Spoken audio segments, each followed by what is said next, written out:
he's in the hospital at this point, and he's clearly expressing some sort of, I don't know if they've talked about discharge planning or if anybody's talked about that. And is the concern here that he can't be discharged, or what is he medically in need of that requires him to be in the hospital? Or is it the question of he doesn't have somewhere to go that's appropriate? I mean, there's two different... Yeah. I believe the hospital can comment on that now, Your Honor. I would note that I believe that Mr. Cervais is paralyzed on one side. I don't know that he requires continuing hospitalization as opposed to a safe discharge plan, but I believe the staff can speak to that. I'm not sure. My colleagues may be able to offer comment on that, but I believe the hospital staff is on hand here. And he's got no service. May I speak, Your Honor? Who do we have? My name is Stephanie Meekon. I'm the social work manager. All right, let me swear again. Do you swear or affirm testimony you're about to give us the truth, whole truth, and nothing but the truth, so help you God? All right, your name, please. My name is Stephanie Meekon, N-Y-E-K-A-N. Okay. So the challenge, the barrier is Mr. Severs is allowed to go home. If he has no insurance, he's a max assist of 2, and we're not able to get home care services in the home because he has no insurance. So he needs to apply for insurance, and his wife does not drive, so he's not going to have transportation to any of his doctor's appointments. They provide transportation. Hold on, ma'am.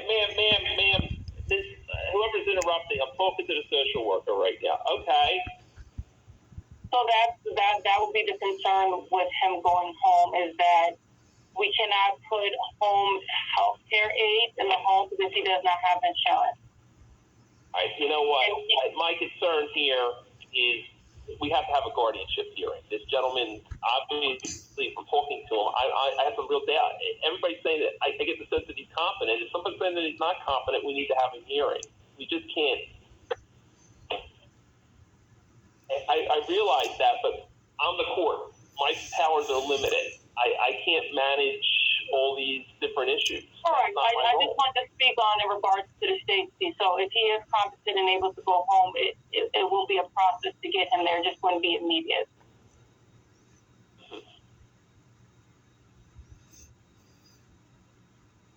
All right. Your Honor, Your Honor, I think what Mr. Abedisian is indicating is true as far as you heard the social worker say that he needs 2-person assist. So she's not advocating that he can walk. She's not advocating that he can sit in a chair, but is needing 2-person assist. And I know Mr. Cervais wants to believe he can get out of the bed at this point in time by himself, but he can't, and that's pretty evident. He's a bed-bound individual at this point.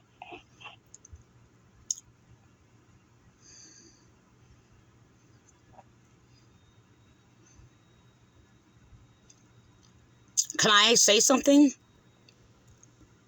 Hello? Just hold on. So Ms. Huntsberger, what do you suggest that we do at this point? Your Honor, I know that Mr. Cervais wants to come home. He wants to get out of the hospital. The hospital is willing. There's no medical and necessary provision for him to be there.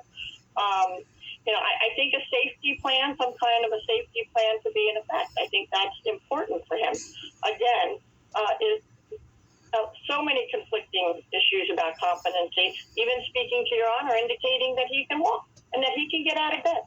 Those are the things that concern me when I speak to him.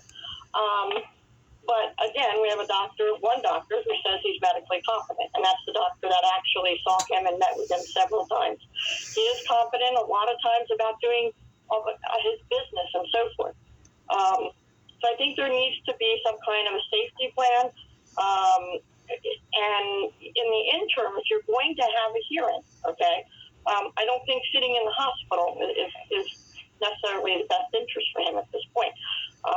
It's actually maybe going home.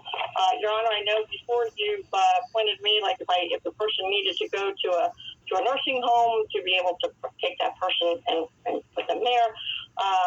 Maybe there's there's some kind of a safety plan that can be put in place for one of the daughter, maybe the wife, if we can come up with something. But at this juncture, he just has no resources, and there's not enough money in the account right this minute to pay for home health services directly. There may be, or Mr. Surveys can get some of this income that he's deserving of into the account, he may be able to do that. But just saying, okay, fine, we're going to release him today because he's competent and he can go home tomorrow, I don't know how we effectuate that. That's the problem. Well, the only thing before me is, I mean, at this point, I'm not really sure if he's saying, you know, he's saying, look, he has a business to run, he wants to get things started, he wants to get out of there. I've spoken to him, he doesn't seem to be confused or anything. He's confused about his limitations, Your Honor. That's what he's confused about. No. You know, and is that confusion versus over-optimism? A lot of people throw their backs out because they lift more than what they think they can lift. That doesn't mean they're confused. It just means that they're a little bit over-optimistic. She doesn't know anything about my husband. He didn't indicate to you that he needed two people to get him to wherever he needs to go. He indicated to you that he can get out of that. That's the concern. Your Honor, yeah, go ahead. And I believe that the court's impression about a hearing is the correct one. I will say that we will do everything that we can to try to come up with a resolution that Mr. Cervase is comfortable with, that also allows him to move forward safely without going through the ultimate issue.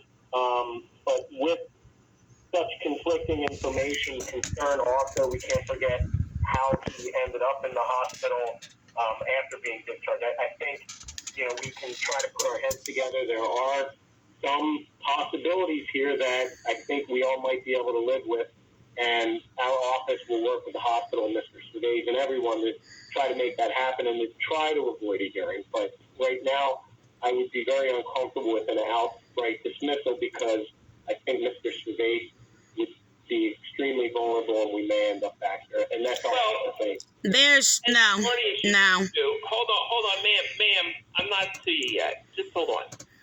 As to an outright dismissal, it doesn't matter because the presumption, the burden's with you anyway, right?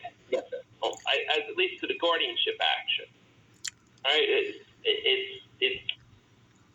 If the hospital says he can make decisions and he makes those decisions, I don't know what more there is for me to do. We had 3 different opinions that he is not able to make a decision. I would agree that I wouldn't come to court if I didn't have a certification in support of us. Well, I know that, but now things have changed. He looks like he's obviously had some sort of recovery. Nobody's suggesting that there's a problem with the old reports, but temporally, I mean, do you have anything subsequent? Do you have anything subsequent to 12:30? I think that was what Dr. Bader's report was. Your Honor, we're in the process of trying to get another doctor in, and we have to coordinate that with the hospital, which is not an easy feat. So we are trying to get another evaluation for that purpose. More current, yeah. We haven't gotten it yet, but I'm working on that. And again, if the guardianship can be avoided, that would be the preferable route, and certainly a family member would be preferable if a guardian turns out that a guardian is needed. And I think that's along the lines of what Ms. Huntsberger has been suggesting as well. Your Honor, and I would note that the report of Dr. Bader, the last report, is actually 1/9 of 2023. I thought there was one before that. Yeah, that would be my Exhibit D, Your Honor, the last exhibit. Yeah. I have to object to it. All any reports from this hospital, I don't even think it has any right to be called a hospital. I apologize. I was incorrect. 12/31/2022. No, 12. Addendum by Dr. Bader, 12/30/2020. Again, he has the capacity to make his own medical decision. And then he goes on to say, however, return to his home without assistance from an agency for his care and the psychiatric stability of self and the South is not a safe environment for him. All right, he's agreeable to outside interventions by APS. He understands his physical disability. If he is agreeable to interventions to help with his self-care and safe home environment, whatever the APS and court may deem necessary, he has the right to return home. This decision may change if the state and court have more information regarding any signs of abuse and neglect towards him at home.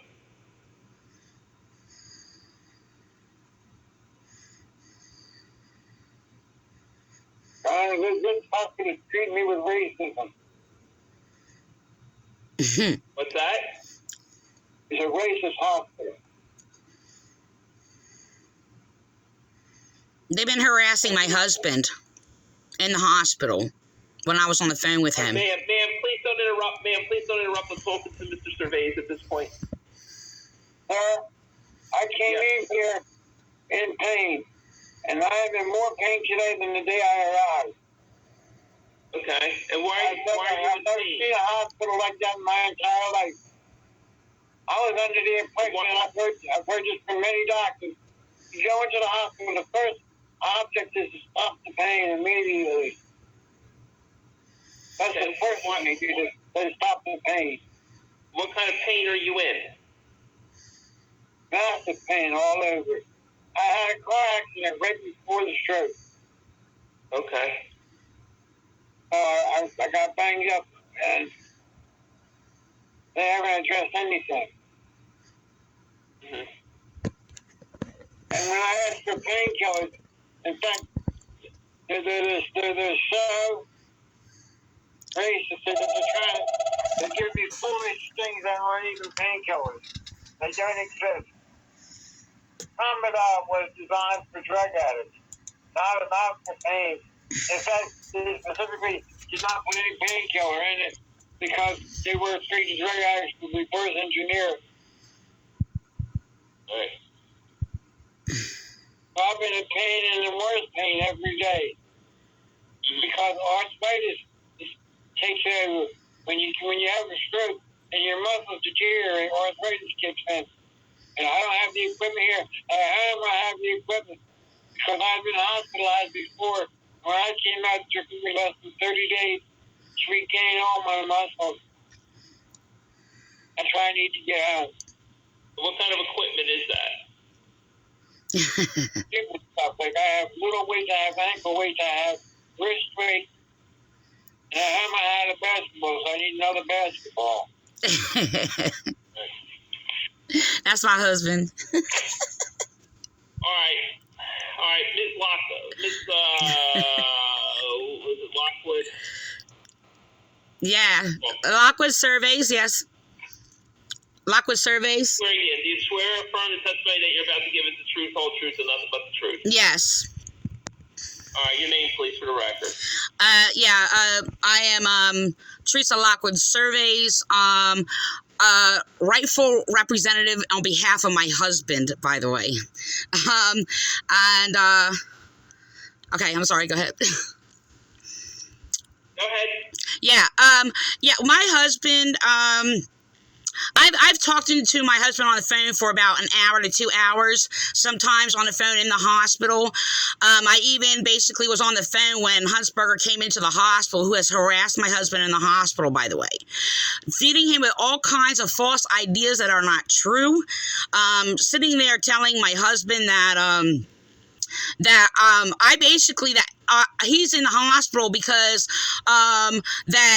because I neglected him and that urine filled his body and things like that or whatever.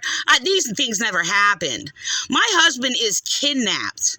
My husband is kidnapped under false ideas and lies, okay, and false reports. This is the facts, okay? I basically had police have used adult protection services who were committing hate crimes against me, who I reported, and and used them to remove my husband violently out of my house and terrorizing me, threatening me and threatening to lock me up, saying I have guns in my house. I never had any guns in my house. I'm not against it, but it's just not my thing.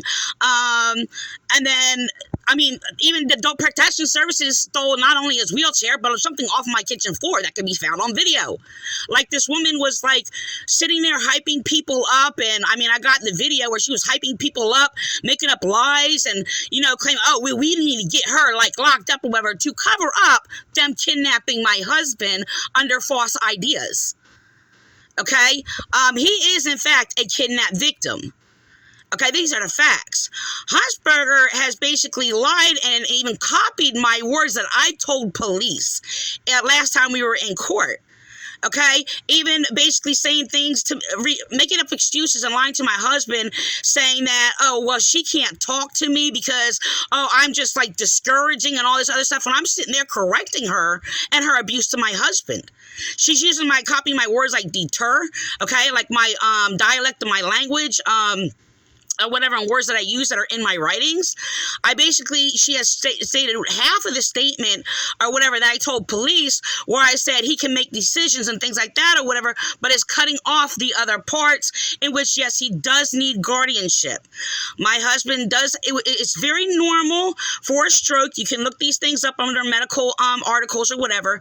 Very normal for even people going partially blind, where they will project images of things from memory and things like that, which is my husband experiencing. It does go away. It's temporary. He has left side neglect. No, he cannot walk, but it's very natural for people who have a stroke to still think that they can walk. You can look that up under medical facts or whatever in detail.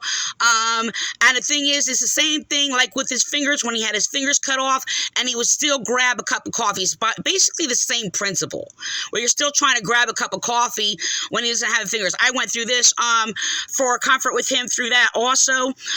So I have a lot of experience in understanding like certain behaviors or whatever. So the thing is, it's just that, I've been on the phone with my husband for like 2 hours, even when he's going through, like, he does have hallucinations. I enjoy having conversations with him in his hallucinations. I bring him comfort during that, and we deal with it, and we're like, the reality is, he goes to his mother's house who has died, and all these things or whatever. He sees my son at the hospital that's not there. Okay, so the thing is, yes, he does hallucinate.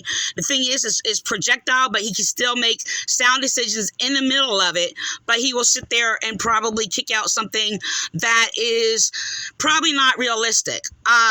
But the thing is, the projection of images is just a projection, and basically what it is his sight is trying to fill in an empty space that's not there because of his left side neglect.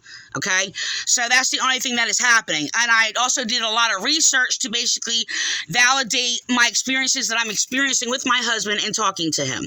I comfort him basically, when he's going through things, and even tried to help him reason, because he can develop better. His psychological development that improved has been done by me talking to him, not the nurses or anybody else. He has had no therapy in the hospital.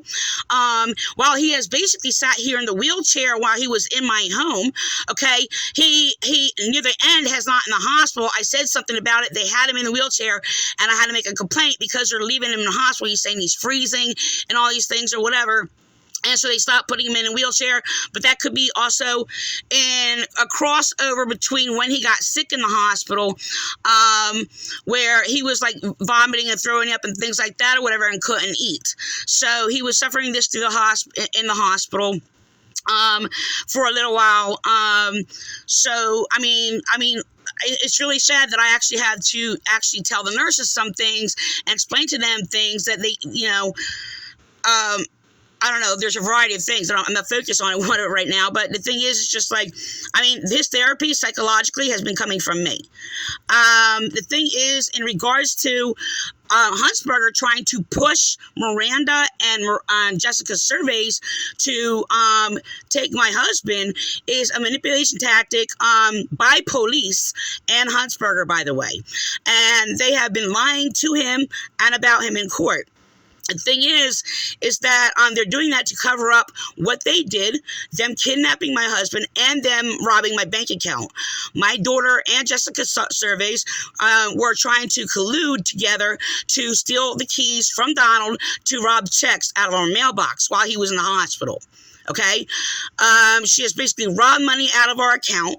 She has misrepresented a false statement, twisting it, stating I tried to put my name on your bank account. Yes, I did with Donald on the phone. And basically, he wanted me to do that so I can pay the bills and finish on renovating the house. So he was on the phone and he was there when he did that. Donald Surveys did not sign any letter for Jessica Surveys to take our money or our business. He's right there. You can ask him. It is a fraud. It is a scheme and it is a scam. And she presented it. Under testimony and oath, that she basically made a perjury statement and basically falsely claimed that we gave her our money and our business, which she forged a letter for. So partly even why this continues is because of what she has done and what they have done. Ms. Lockwood, I think you're going beyond where we need to go. My daughter's also thrown knives at me, punched me in the head, and abused me also. Ms. Lockwood, you have to stop. Just wait a minute. Just hold on. These are serious conditions that you're trying to give my husband to my abusive daughter. Ms. Martin, all right. So, at this point, we have two things going on. All right. We have this initial adult protective action that was filed, correct? And we have the guardianship action. Correct. I want guardianship over my husband. We're going to have a plenary hearing. Ms. Martinelli, what dates do we have available? You want a special date that we don't have probate? Yes. Morning date? Yes. All right, let me just look.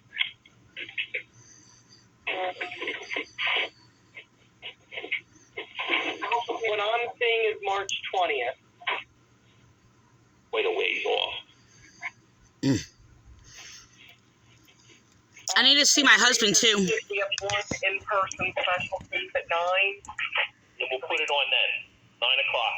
Now, let's have a plenary in-person hearing both as the protective services and as the guardianship.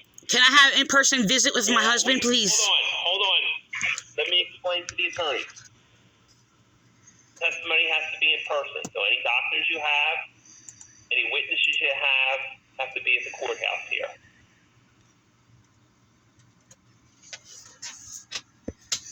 Because now we have, and somebody's going to have to arrange to get Mr. Surveys here as well. Your Honor, with regard to the... And that may be on the plaintiff. Understood. Arrange for transport. We're going to have to arrange for transport. He has a constitutional right to be here in person. He does. And I want to give him his right. Your Honor, if I may, I would just request the rules to provide the doctor to be permitted to testify telephonically. No, I have to evaluate. He has the right to talk to them in person. He has the right. This is too serious. This gentleman, this is serious. This is the most serious thing that I can do is taking somebody's rights away. You're going to have to make arrangements to get doctors here in person so I can judge their credibility so we can effectively That's what they did to me. examine them. Ms. Hunsberger. Yes, Your Honor. What is your client? You're represented as the attorney for Mr. Surveys. What is his wishes at this point? Your Honor, you've heard what his wishes are. His wishes are that he doesn't think he needs a guardian and that he does want to go home. Those are his wishes. Now, do you feel that there's anything in the adult protective order that Judge Swift signed that prevents him from going home at this point? Your Honor, the concern is the vulnerability. That's not my question. Does that order, if the hospital was to determine that he was competent to sign himself out, is there anything in that order that would prevent him from leaving? I think if he signs himself out, as long as she doesn't sign himself. I'm his wife, you're not. Let me ask Mr. Avedisian. Hold on, Ms. Lockwood. You have illegal guardianship over my husband, illegally. Ma'am, hold on. I'm not speaking to you. I'm speaking to Mr. Avedisian. Mr. Avedisian. I'm going to pull the order up if I may, Your Honor. I'm looking at it. if I may. It's been going on for months now. I know. I wanted to point out, I didn't get to complete the thought, is that obviously there is great importance to live proceedings, but the doctors are permitted by rule to testify telephonically, and I'd be asked for that opportunity. Which rule? I believe it's under 4:86, but it's in the court rule that if the parties consent, it can be permitted, the testimony can be taken telephonically, and I understand that attorneys or parties may request live testimony, but there are a lot of resources here that go into play, and I just wanted to make that clear. And I'm pulling up the order from Judge Swift in the meeting. Where 486 goes on for like 10 pages. We're in 486. I can pull it up very briefly. I just have to grab my court rule, Your Honor. Give me one moment. It's right behind me.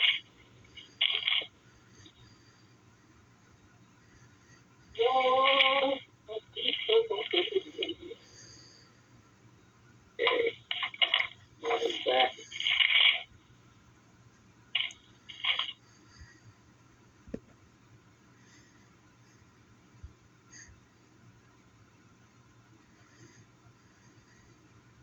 All right, 486-6A. I was at 4, so Court with consent of counsel may take the testimony of a person who's filed an affidavit or certification by telephone, or may dispense with oral testimony and rely on the affidavit or certification submitted. Telephone testimony shall be recorded verbatim. But before that, it says, unless a jury trial is demanded by or on behalf of the alleged incapacitated person, or is ordered by the court shall, after taking testimony in open court, determine the issue of incapacity. This is has to be done in open court with consent of counsel. The court may take the testimony filed by affidavit by telephone, or may just, but I'm going to want it live. I think they effectively, obviously we have conflicting affidavits. This isn't so pro forma case. If we're going,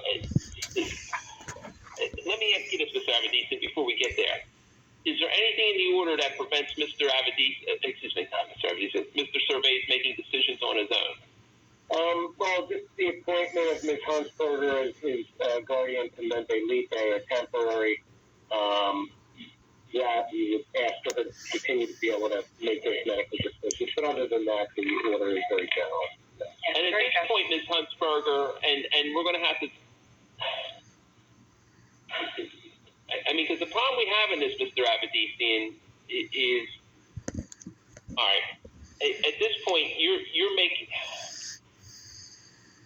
This would be, certainly, Your Honor, when guardianships are contested, I think the party contesting, you'll have physicians disagreeing, and obviously, I think that's what we have here.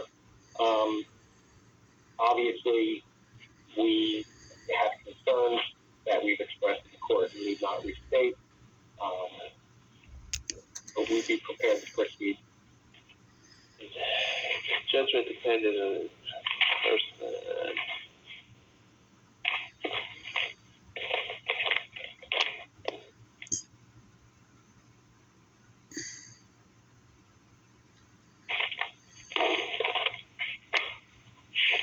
Then the other question is do I have to split? I had at one point had Ms. Huntsberger make decisions as to transfer and such, correct? I believe you did, Your Honor. Yes, if he needs to go to a facility, yes. Do I have to appoint a separate attorney and a separate guardian at this point, because there might be a divergence between what's in his best interest versus what he wants? Your Honor, I believe. And then the problem with that, this is. You understand what I'm saying at this point, because someone's going to have to. There might be a difference of opinion. Your Honor, and that was my concern when I was appointed under the protective order signed by Judge Swift, and then when I was also appointed under your order. At that point, I wasn't sure if there was a conflict at that juncture, but Your Honor appointed me, so I think if there's a trial, I think we'll have to split it.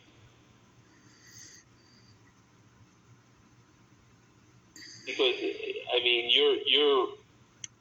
I think there's a split on where this is. Houseburger is not for the best interest of my husband whatsoever. She's been abusing him. Ms. Lockhart, please. She's abusing my husband. With right now. I don't want her around my husband. We both have that right. I'm gonna have to, ma'am, please don't interrupt. I'm trying to sort through this. I think this has just become, look.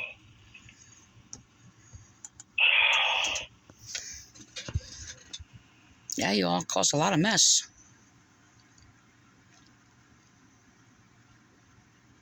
So the question is, do you continue in the role as guardian? Do you continue in the role as attorney? Or I don't know what happens at this point. Your Honor, I leave that to Your Honor. Because I think there's become a divergence of interest, especially since we have, and I think it's based upon the reports of late. When I say of late, that from 12/31 and 1/9 and such, that from Dr. Bader, that indicates he's now competent, and he might be going in a different direction than what you were going in. And I'm not saying that necessarily he's making the right decision, but it's like I said, it's like jumping out of the airplane with, some people, it's all a matter of opinion. And I think that it's clear from the record that Ms. Huntsberger has been a zealous advocate throughout. And that's a lie. That's perjury. Everything. Ma'am, please don't interrupt me. You're covering up her crimes. That's obstruction of justice. Just mute her, please. I'm not going to have her interrupt me. You are muted. You can mute or unmute yourself by pressing *6. So at this point, we're going to have to figure out what we're going to do on that. I mean, we've spent quite a bit of time on this case, and just seems you are unmuted. And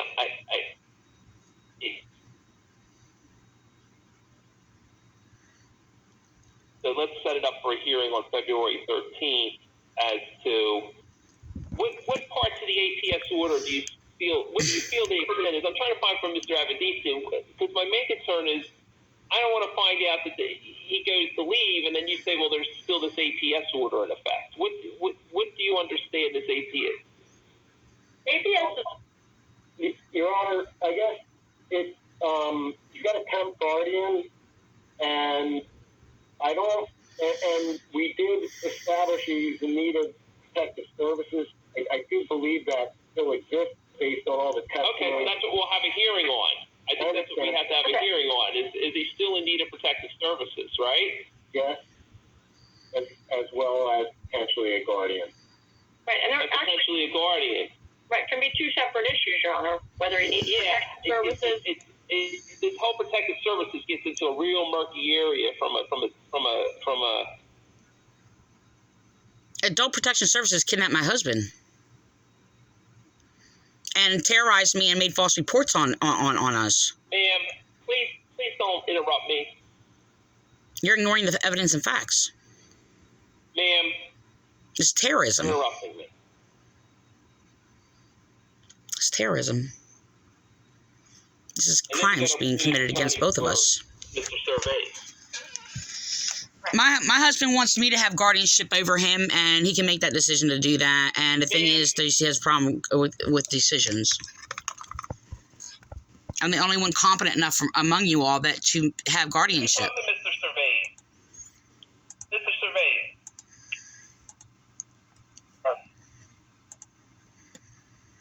In your business, have you ever been represented by an attorney? Yes. Who? Okay. He had a stroke. I talked to his wife. Right. I know. I'm familiar. I have a more pressing issue. My house is leaking, and these label homes are not very stable. When they leak, it runs down and it's tearing up the actual wood that was left to put together with stakes. One strong wind and it can fall down. I need to get there and fix it before I have nothing left. It's too hard to try to call somebody and have them fix it. It should cost $30,000. How are you going to fix it? I'm going to grab 3 or 4 guys and to put a new roof on it. I love you, Donald. Love you too. Your Honor, if I can indicate that Mr. Surveys has also been represented by the Kavanaugh law group, and I know that Victoria Kavanaugh represents him in a workers' comp incident from years ago. So I know he has been represented by that firm also. That was for his fingers. And he lost his fingers for that case.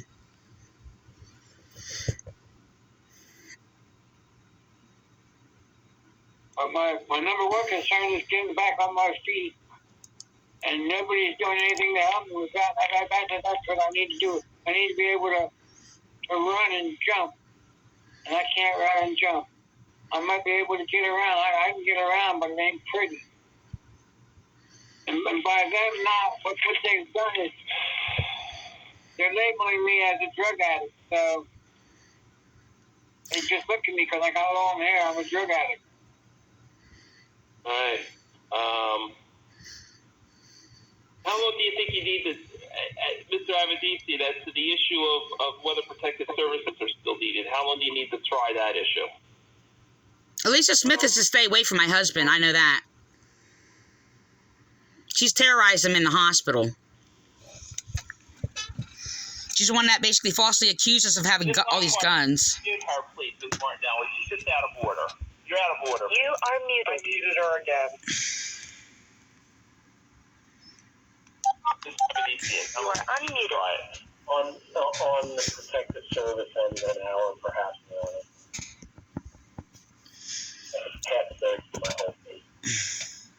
Freedom of speech. For that portion of it or not? I don't anticipate it at the moment, Your Honor. Bigger concern is getting They're abusing me, my husband, both of them. I know, and I have some concerns about it being in I have concerns with that. I'm just trying to. Obviously, I want to steer the case to a conclusion as well. Without. Well, I want to see the conclusion as well. I'm just trying to figure out what to do here. Because now I have to probably appoint an attorney for that hearing as well. I don't know how an attorney would be up to speed, and honestly, I don't know how I would get a doctor in the. Well, that's what I'm thinking. You're right. I agree with you.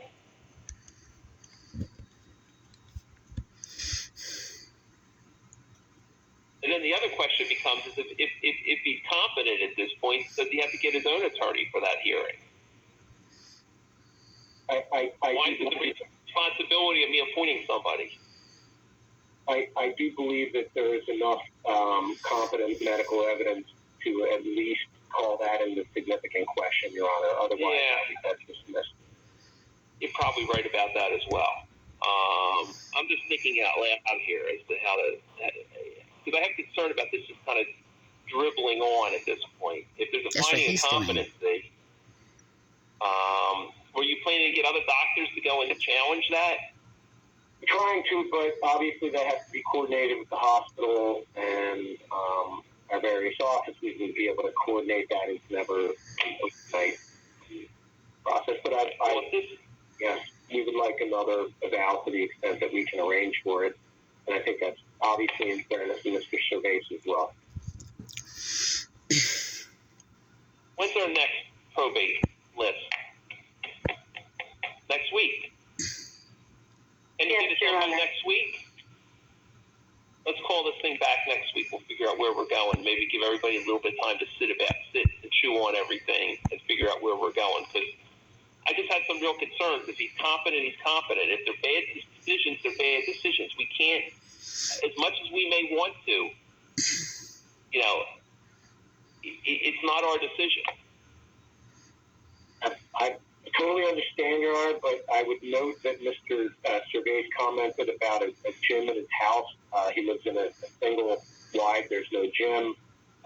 He's not going to be able to run and jump again. I'm sorry to say, lift weights and all of these things that do give us reason to pause about how aware he is of not only these proceedings, but his abilities, I'm sorry to say.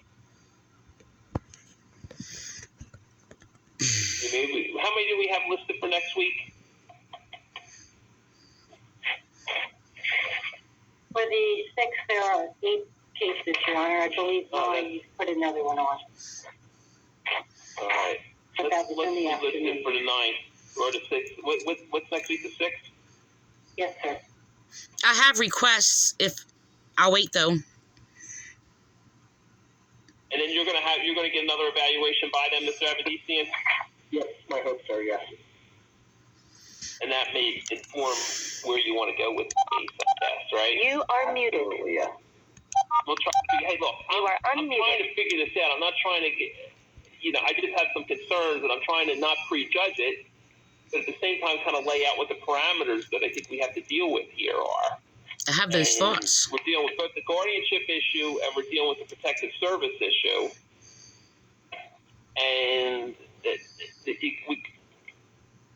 we got to be careful on the protective service end that there's abuse versus bad decision making. If someone's making bad decisions, they're making bad decisions. And I just want to make everybody, I'm just pointing that out for the benefit of, and the question is where do we draw that line? And Your Honor, I would imagine, Your Honor, I would imagine he may be a situation where he need a protective services, but not necessarily a guardian. I was his protective service. Yes.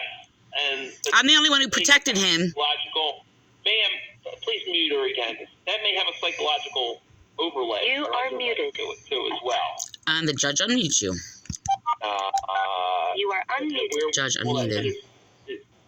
There's very little case law because most of these cases are pretty clear cut. The person's generally You are muted. just not there. Right. Or well on their way, to wander. I'm overruling the judge. The purpose of the protective You are service unmuted. is, grandma's wandering around the neighborhood. Let's get her in. And that kind of was the case here. He just wasn't with it when he came in. There's no doubt about that. Now that he is, where do we draw the line? And I'm not Covering up I'm crimes. struggling with it, is what I'm saying. Be frank with you, right? You commit crimes against So people. let's come in. What's that? I think we're all struggling with it. That's the Right. problem. We're all trying to figure out, because I want to get it right under the law. Because you're all making... And, all right, so You are muted. I'll see everybody then. You are unmuted. You're making presumptuous decisions and without any insight and refusing evidence. Mr. Avedisian a chance to get a report. That'll give you, Ms. Huntsberger, a chance to circle back with the hospital and talk to the hospital. They're refusing. They're doing this to obstruct justice. A little bit in light of the latest report. He'll give us a chance to sort this out before You are we just go unmuted. along scheduling hearings and doing things. So, Your Honor, what I indicate, I think just maybe, I'm stepping back. I think I need to step back a little bit and let's take a closer look at it.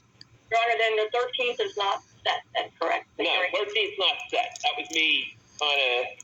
He's manipulating. I have the 6th coming up. We can do it. Let's see if we can try Cover and it, please, figure out what crime. we're doing, but I'm just concerned.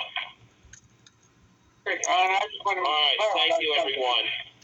I never said I had What's the next one? I said I They had came in here to cover... They did all this to sit there. The police are committing hate crimes Was against that me. Mr. Cervais? I never said I had a gym at my house. I just said I had weights at my house. I followed. I have a. This is all being recorded, sir. So we're good. Yeah, it is. Yeah, well, I I say just everyone. scared that I can do this, and I'm not All right. getting that opportunity. All right, I'm going to move on to the next hearing now, Mr. Cervais. I need to make requests to see my husband. All right, I'm going to move. There's no reason for me to be separated from my husband. Francisco Suarez Briones, 34546. I need to see my husband. I'm separated from my husband by false information and perjury. 546. Francisco. Goodbye. They're covering up police committing hate crimes against me. This is the racist police and the violent New Jersey Police Department sitting there using a corrupt lawyer to sit there and slander us to cover up a crime against me for the heinous crime that happened a few years ago or whatever. And they sat there, removed my husband, and sat there, made up all these lies, and made up that I'm violent and I have all these guns in the house. I never had a gun in my house. This is a corrupt judge that is committing heinous crimes against us. Refusing me to see my husband because they're only letting liars go in there with my husband. And they're sitting there using people who are abusive that robbed us to go see my husband. So they're covering up the crimes because we were robbed of like tens of thousands of dollars. So they're covering it up. This judge is not a judge's judge. They put corrupt judges in the courts to sit there and cover up police crime. They just sat there and just control the evidence. I'm separated from my husband while this profane things or whatever are allowed around my husband and they're abusing him in the hospital.